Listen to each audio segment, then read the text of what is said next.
We are here in the office of Mayor Memory Booysen of the Eden District Municipality, and he's taken a quick time out of his busy schedule to talk to us about the possible outcomes of the Green Energy Summit that was held last week at Fancourt. You stated that you want to be a trendsetter, and the Eden District Municipality set an example by building a solar plant on your parking lot, and it has capacity of 150 kilowatt during peak times. I felt that there was a lively energy, a dynamic one, that made me feel very optimistic. How did you feel about the summit and the outcomes and afterwards and looking back at it? Pauline, I agree with you. There was indeed a hype in terms of what we're trying to achieve, and we are the trendsetters. We're the first district, that has embarked on green energy. You rightly say that our parking area, the parking bays, are covered with solar panels, and in the district, so is the George Airport. So we're definitely setting the trend in that regard, and we're determined to go that route. Yes. Do you feel confident there will be a positive outcome of the summit, and that Eden District Municipality has a role to bring about partnerships? There was a public vote for the support of the George biomass plant and the Dijsseldorp solar plant. Yes, we are confident, and we actually want to own our constitutional space. The Constitution says that district municipalities are supposed to provide bulk services, and we embarking on that, and we want to make sure that the other 7 local municipalities within our district can benefit out of the space that we want to occupy. And the partnerships are lined up. As you would remember, we went to Sweden, where we were hosted by Business Sweden, and out of that overseas trip we've met people who are already in the green energy space. There were various companies, and those companies are now looking for us to make sure that the discussions we had and the outcomes of the Fancourt Green Summit resolutions, that we create the space and environment for them to come in. And not just that, we know that the overseas companies with the technology, what we will then agree with them is how do they empower the South African and the district component of the people who would like to take part in this operation. Yeah. What struck me about the summit was that there were companies and institutions which have been going for decades already, and while there is a crossover from the old way of doing things to the new green technology, it seems that there are companies who've been doing it for years already. Like one example was the Port Elizabeth company that is into manufacturing all sorts of equipment, and that was one thing. Or did you also feel that it's not a new process at all? It is just one that seemed to be gaining momentum. Yeah, Pauline, I agree with you. And the difficult part with the South African setup with this new phenomenon is the lack of exposure. Because even at that summit, as you were saying, one of these companies from Port Elizabeth has been doing it, and they've never had the exposure. And apart from the lack of exposure is also the lack of partnerships, because we as government have got a role to play in terms of setting the field. We the authority that can deal with the licensing of these issues, although it's from different spheres, and also linking these companies with international partners, and that came out of the summit, and this is the route that we're going to pursue. And then the other difficult part as well is that the monopoly, that's been going on in South Africa, and some people have been operating in a quiet space because the environment was not conducive. Now we are now in a space where we can create this conducive environment for these small companies to come into the space. Yeah. The signing of agreements by Eskom and the Department of Energy with the IPPs, the independent power producers, That was announced on the Thursday, or not announced, it was in a newspaper report. When you look at that, how does it make you feel? That is a massive breakthrough. Yeah. We're aware that government at a national level, you know, like that they had numerous engagements with ESCOM, and there was conflict of interest, hence the delay in the signing of this. And we want to take our hats off to Minister Jeff Radebe under the leadership of our new President Cyril Ramaphosa. It is clear that government now wants things to happen. And with the signing of those IPPs, you know, that has now created the space that we are taking up as Eden, because that gives us now leverage to deal with the IPPs at a local level, at a district level, and the go-ahead is there. And we're grateful for the court judgment as well. We know that, I think it was NUMSA, you know, who took the minister to court, you know, and their judgment again has laid the foundation for us to do what we're supposed to do. Mayor, when one travels through South Africa, it's very heartening to see all these solar panels on the roofs of the most remotest villages, and now it's the turn of Dijsseldorp. What do you foresee is going to come out of that? There's also a misconception. I must also say that probably we're ignorant, but I know as a politician I've learned something out of this investment conference as well. You know, that because there was always the fear that if you go green energy, you're going to kill the local municipalities' income, because we know that a lot of these municipalities rely on their income which they generate from selling electricity. And what I've learned out of this summit, that it can be a win-win situation. One does not have to go totally off-grid. That is now applicable to businesses and is applicable to individual households. You know, this can be balanced. You know, we know that, and again, there's this fear that there might be another load shedding that is awaiting South Africa. Now, if we have a combination of solar energy and you have your conventional energy, you know, when one has to set off the peaks against, you know, lower consumer periods, you know, then one can just switch the buttons, you know, and that would then also be a relief to a company like ESCOM, you know, that we don't push them into total darkness, but we can complement in terms of when there's a high demand, or when the systems are overloaded. Not to push the demands too high. And then also then we can look at how do we work out the tariffs for people who have a combination of solar energy as well as conventional. And I've learned that as well, that we can come up with a tariff scheme as municipalities to make sure that there's a balance and we don't close the taps totally as an income stream for the local municipalities. I was very pleasantly surprised when I saw the involvement of the German company, and it's a long-standing relationship and involvement in South Africa already, Just Sagan.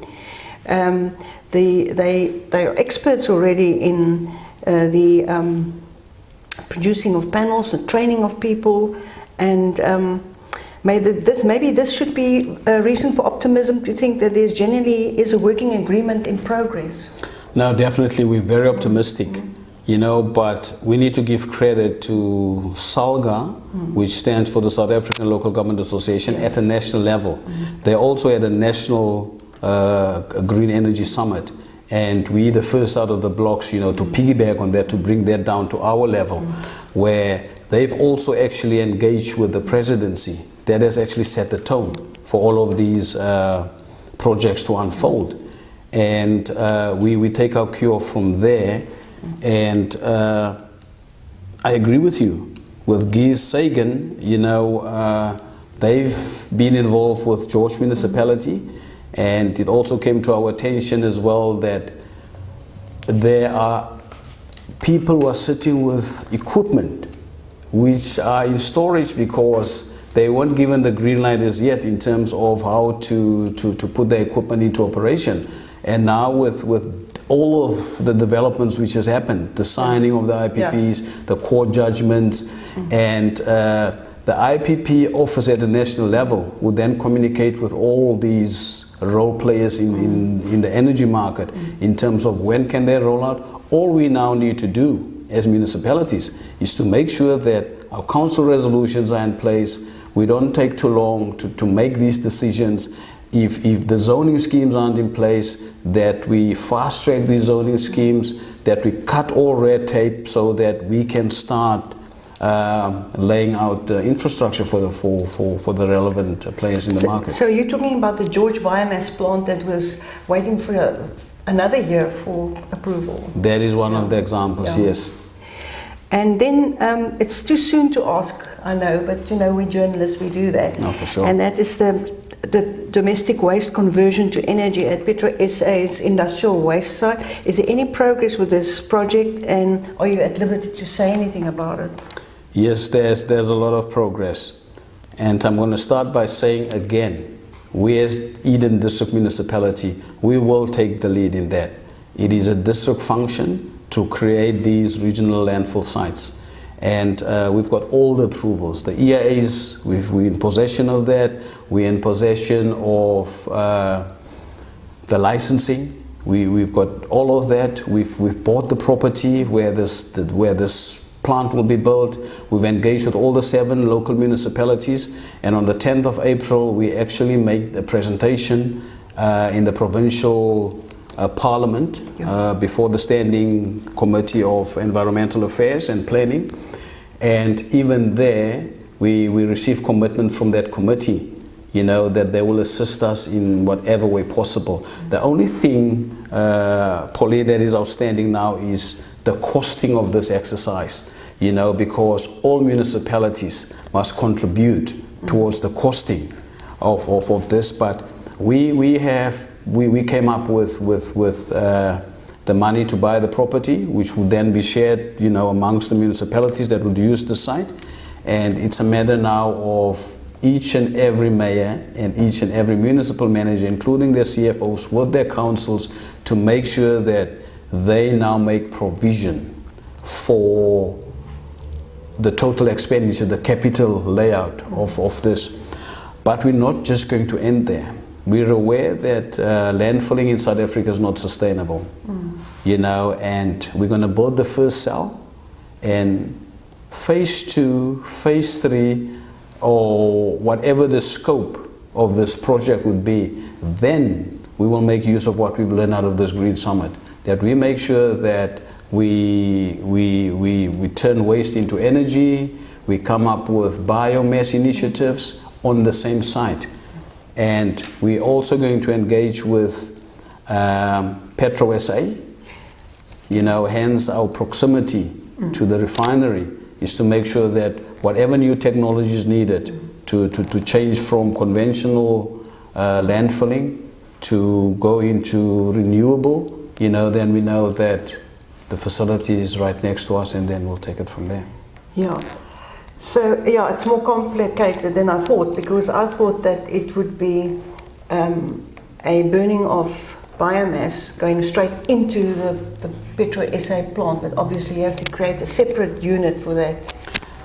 What we've also learned is that PetroSA has got the capability, you know, to actually switch into renewables as well. That is the advantage that we're sitting with. And there's still a lot to be discussed in terms of do we do this as a test on the one side, or do we involve PetroSA immediately, you know, but the options are endless, you know, and the good thing is that we've had engagement with PetroSA, and currently we're leasing the current solid waste site from them, you know, and they've also put us to terms in terms of by when should we have this new vehicle of this new project up and running, and by sometime next year it has to be up and running. So we're now then going to look at the outcomes of this summit that we just had at Fancourt and work it out in terms of what are the time frames and what are the deadlines to make sure that we stick to our agreement with PetroSA. But either or, whether we started first or whether it's in collaboration with PetroSA, it is going to happen, and this is going to be the new direction that we're taking.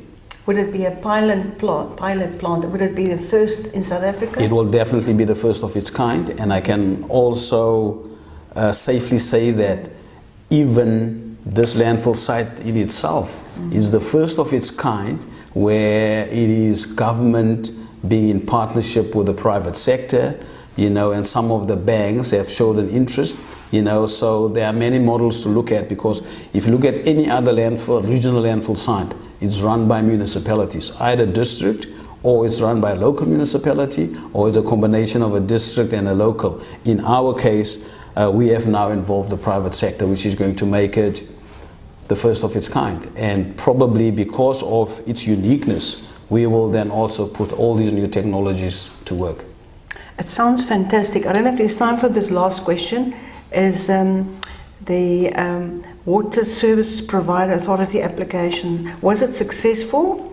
And would this lead to the Eden District Municipality playing a more prominent role in all matters relating to water management? Yes, indeed.